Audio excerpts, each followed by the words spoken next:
Hey guys, welcome to another YouTube video, and in this vid, I will be reviewing the Saturday running from Albert Park at for the Rolex Australian Formula One Grand Prix. It was a very interesting Saturday for Formula One. As I said about when I reviewed the Friday running yesterday, as I said, I'm not going to do the supercars because I'll do that after. Hopefully, I think on tomorrow or maybe on Tuesday, I'll do that. So I'm only focusing on Formula One, all three formulas, Formula One, Formula Two, and Formula 3 this weekend. I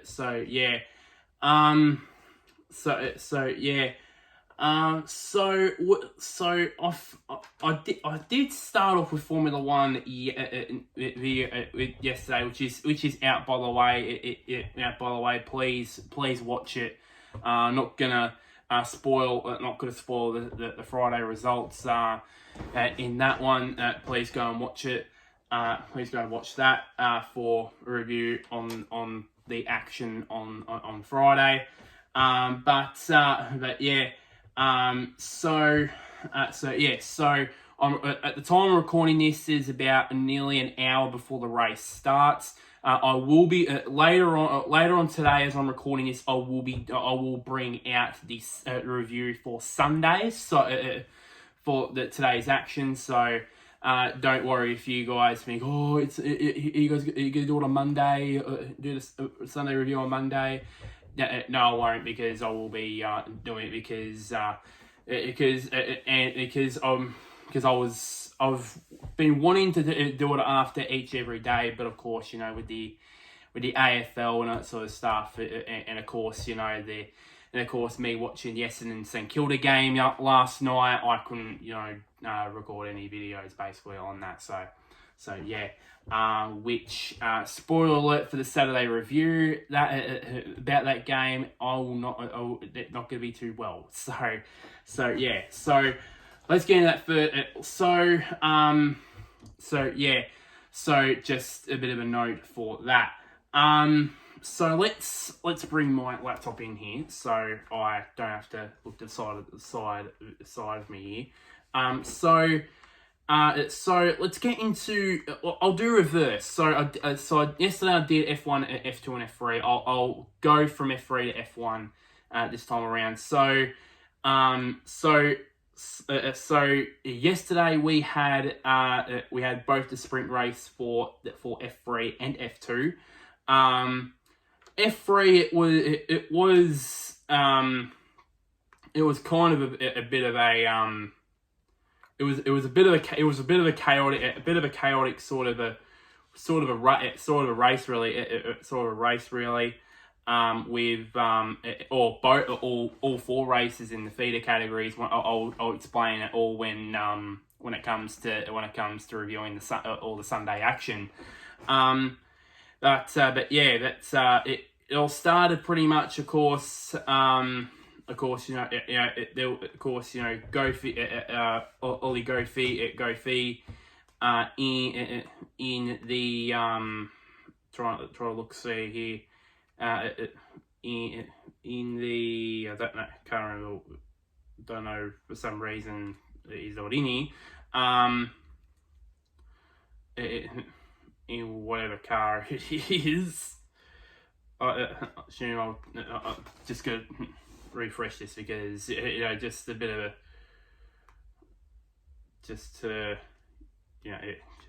and to try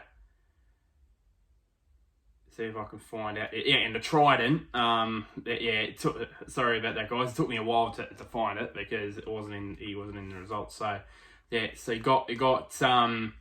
got sent in the gravel trap apparently by Luke Browning. I didn't watch the first initial part of the race because I instantly didn't know that because I watched it on channel 10 and I didn't know. I thought it was basically just like what it did on the Friday. It would start at 11, but in actual fact, it actually started at about 8:30 in the morning. So I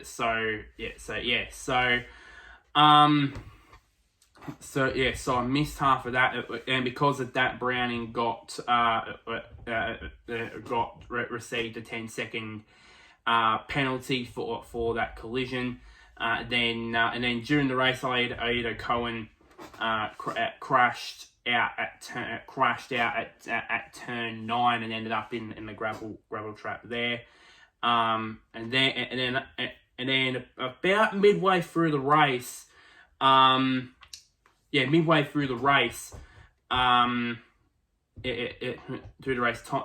local boy Tommy Smith, one of the 3 Australians in the field, he crashed into the wall at the final corner and ripped pretty much almost the rear out of the car. Pretty much broke the rear suspension and obviously broke the rear wing off the car at the final corner. And then Alessandro Garcia, he went off in the gravel trap, which I think it was, from what I didn't know which corner it was where he crashed. I think it was at turn 11, I believe, at that 90-degree corner just after the 9 and 10 chicane section. I think that was where it was. And unfortunately, that caused the race to finish under the safety car.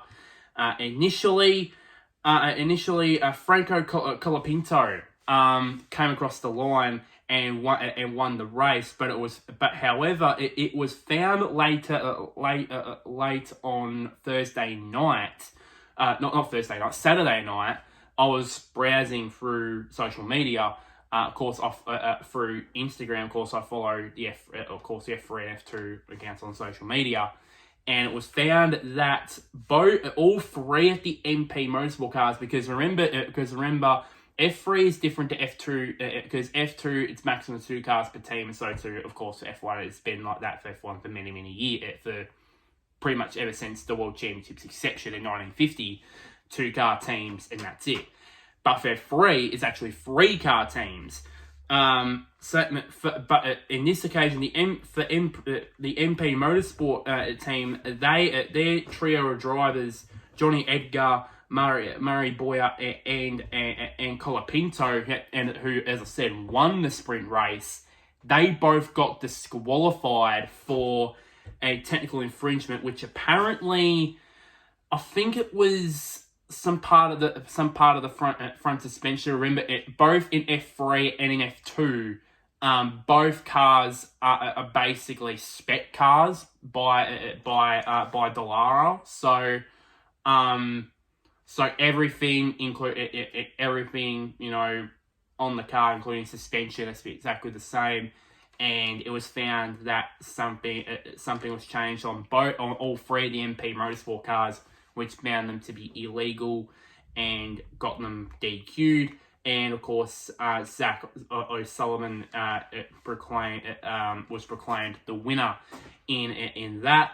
So the results were, of course, Zach O'Sullivan came across the line. It was adjusted as the new winner after the disqualification from Colapinto. Sebastian Montoya in second, Aaron in third, Mini in fourth, Begovic in fifth, Bortoletto in sixth, Fornaroli in seventh, Saucy in eighth, Christian Mansell, the Australian, ended up in the top 10 in that one. But remember, points in the sprint races go down to 8, so he just missed out on points. And Frederick rounded out the top 10. Outside the top 10, you've got Tuslov in 11th, Barnard in 12th, Marti in 13th, Vela Gomez in 14th, Bedrin in 15th, Flourish in 16th, Luke Browning, I think he ended up in 4th, I believe. But because of the 10, I think he ended up adjusted was 15.5, so 15.1. So it was he was down to about 8th, but because of the penalty, he ended up down in 17th. Farina in 18th. Barter, another Aussie, in 19th, and Gray rounded out the top 20 with Collette, Yenny, and Woznicki, the last ones to initially finish that finish that race, finish the sprint race there. So it was pretty much a lot of controversy to come out of the free race.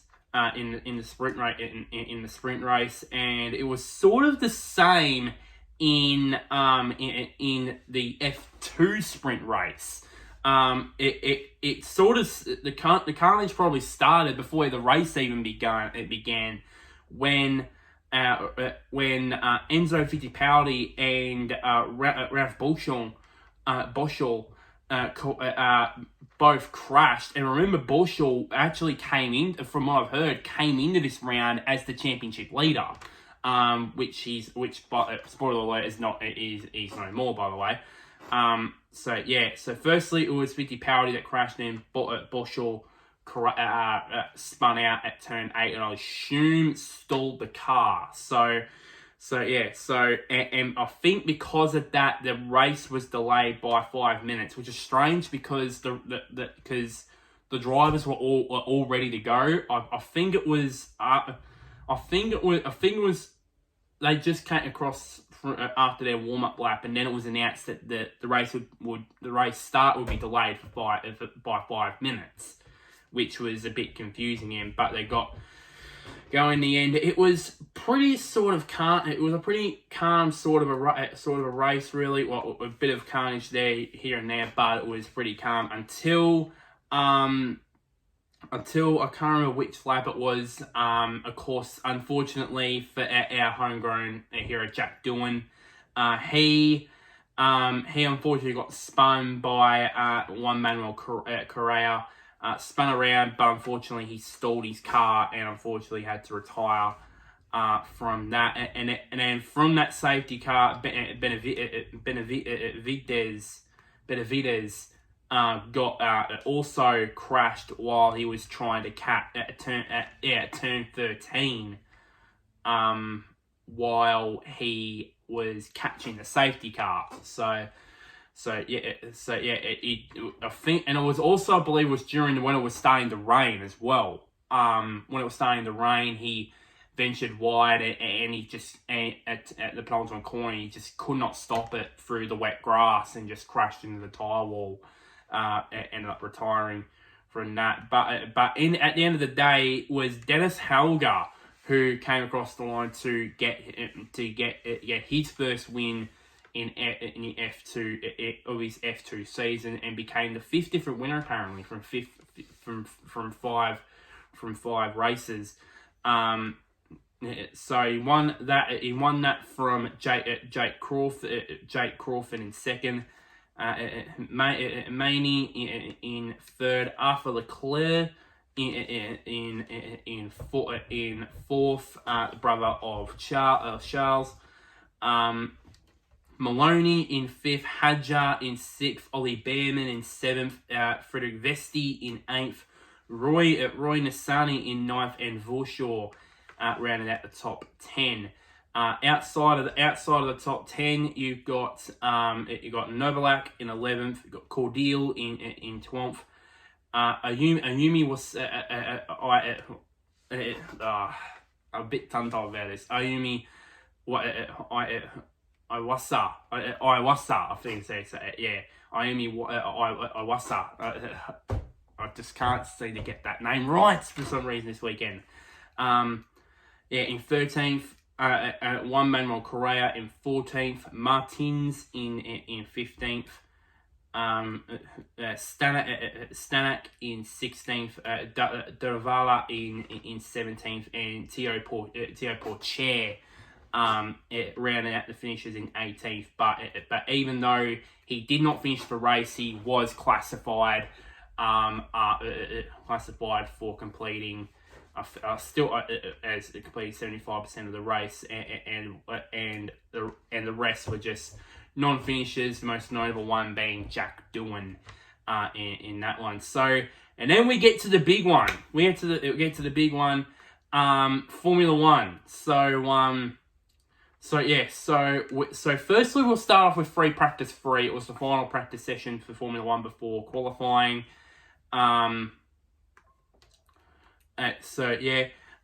was one noticeable stoppage for the session. It was for debris at the entrance to turn 9, which caused a red flag, but it only lasted about a couple of minutes.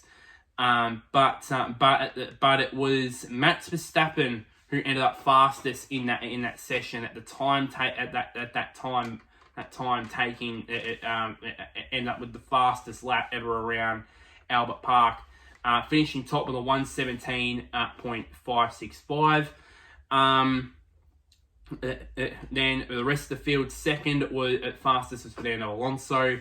In third was Esteban Ocon in the Alpine. Fourth was George Russell. In fifth was the other Alpine of Pierre Gasly. And then Sergio Perez in P6 in what was a pretty scrappy day. And it was a complete another shocker really for Sergio Perez. As I'll get to that in a bit when we get to qualifying. Seventh was Carlos Sainz. 8th, Lewis Hamilton. 9th, Lance Stroll. And 10th was Zhou Guanyu in the Alfa Romeo. Outside the top 10, you got Nico Hulkenberg in 11th. 12th, Alex Albon. 13th, you find Charles Leclerc in the sister Ferrari. 14th is Oscar. It was homegrown hero Oscar Piastri. 15th was we should say honorary Australian Valtteri Bottas. Wearing the mullet and the thongs all throughout the weekend. So yeah, or flip flops as you call them everywhere else in the world. We just call them thongs. He was in 15th. Yuki Tsunoda in 16th.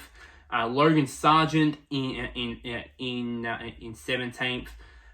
Kevin Magnussen in 18th. 19th was Nick De Vries, and last was Lando Norris, who barely set a lap time at all, and for some reason we didn't know why he didn't. I was expecting him to go out on track for that happy hour period with 10 minutes to go, or chuck on a set of soft tyres on, but he never really did get it coming out on track. He was up there in amongst the top 10 the early part of that session, but he tumbled down the timing sheets pretty quickly after that. So yeah. And then you get to the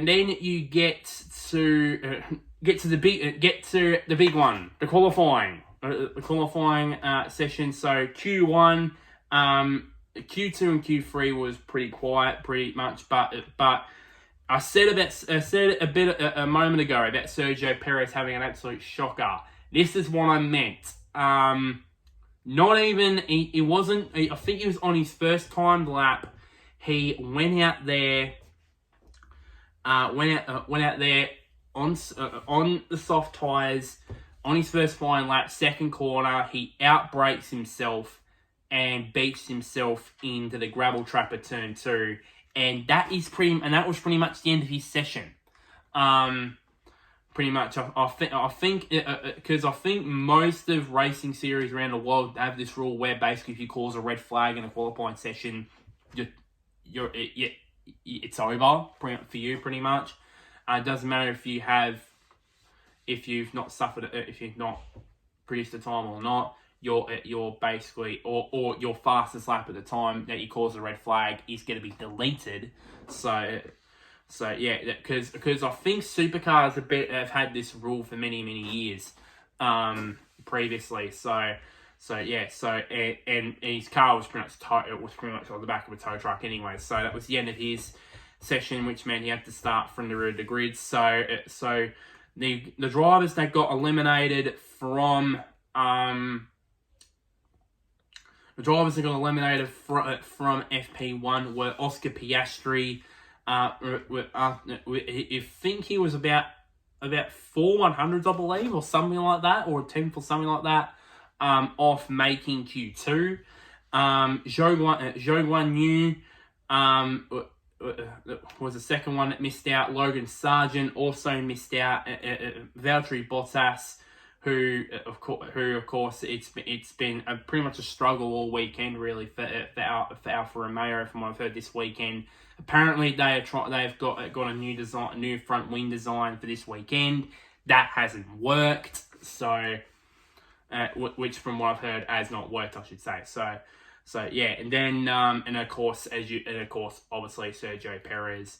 They were the 5 that got knocked out in Q1. Moving on to Q2, there was not a lot to be said really, but the 5 that got eliminated from Q2 were of course Esteban Ocon. It was a very tight qualifying session all the way through from all three phases of qualifying. It was really close. So it was Esteban Ocon and Ocon was the first one. Yuki Tsunoda, Lando Norris, and Kevin Magnussen was knocked out in Q2, which left 2 Mercedes, 2 Aston Martins, 2 Mercedes, 2 Aston Martins, 2 Ferraris, an Alpine,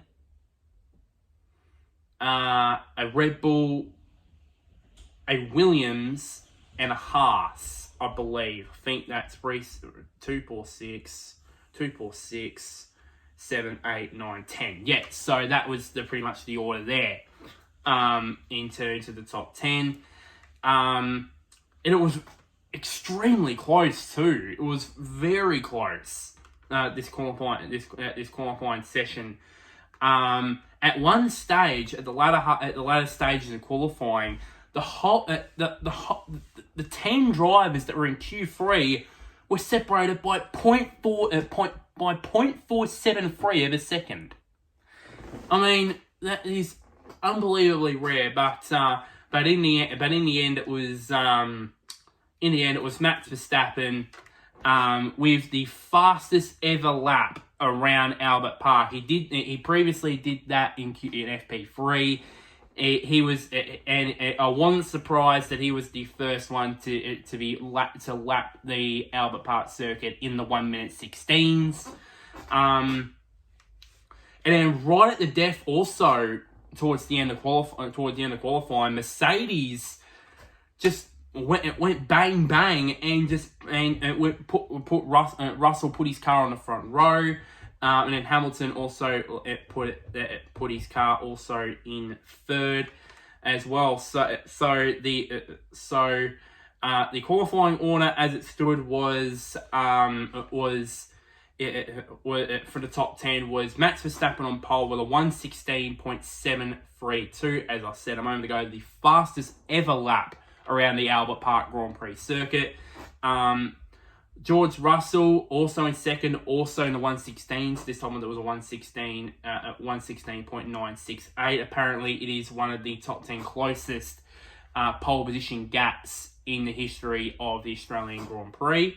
So I think it was eighth smallest margin, I believe. I think is in that history of that. Lewis Hamilton in third. Fernando Alonso in the Aston Martin in fourth. Carlos Sainz in the best of the Ferraris in fifth. Lance Stroll in sixth. Last year's pole sitter Charles Leclerc in seventh. Man of the match really to the Williams of Alex Albon in eighth. He was really competitive throughout throughout all of qualifying. basically all day pretty much. He was competitive in FP3. He was there thereabouts in FP3. He was competitive in all three phases of qualifying, and very deserving to start from P8 on the grid. Pierre Gasly in 9th, and Nico Hulkenberg rounded out the top 10. Top 10 in the Haas. Just so you guys know, as I record this, it was confirmed about half an hour to an hour ago that that the two guys in the back row, Valtteri Bottas and Sergio Perez, will be starting this race as which is going to be starting in just under an hour's time as I'm recording this. We'll be starting this race from pit lane. So yeah. And that was pretty much the lot from Albert Park on Saturday. It was pretty good. A pretty good week. As you can see, I don't think you can see. I'll try and lift up my blind here. As you can see here, you won't be able to see it, but it's actually bright sunshine, which it wasn't for the last couple of days. So yeah. So it's probably going to be pretty good. I'm going to close this now. So that's pretty much it. So like this video, shares to anybody who is a Max Verstappen fan, or if you're a fellow Oscar Piastri fan. As I said, please get around him today. Please get around him. He needs all the support he can get right now. Even if you're a Daniel Ricciardo fan, please support Oscar Piastri, please. Yeah. As you can tell by the hat I wore in yesterday's video, I'm definitely 100% on Oscar Piastri on Oscar Piastri's side right now. So yeah. Comment down below. Comment down below.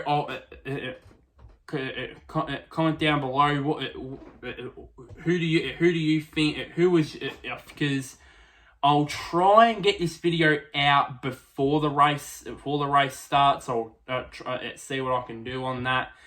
Maybe towards the middle of the race, maybe I'll towards sometime during the race I'll bring out this. But who is your tip to win? Who was your tip to win? Was it Verstappen? Was it Hamilton? Or did you tip Fernando? I would like to hear your thoughts and opinions down in the comments below. And one last thing, somewhere down there, click on the big red button just labeled subscribe. And as I said at the start of the video, I will later on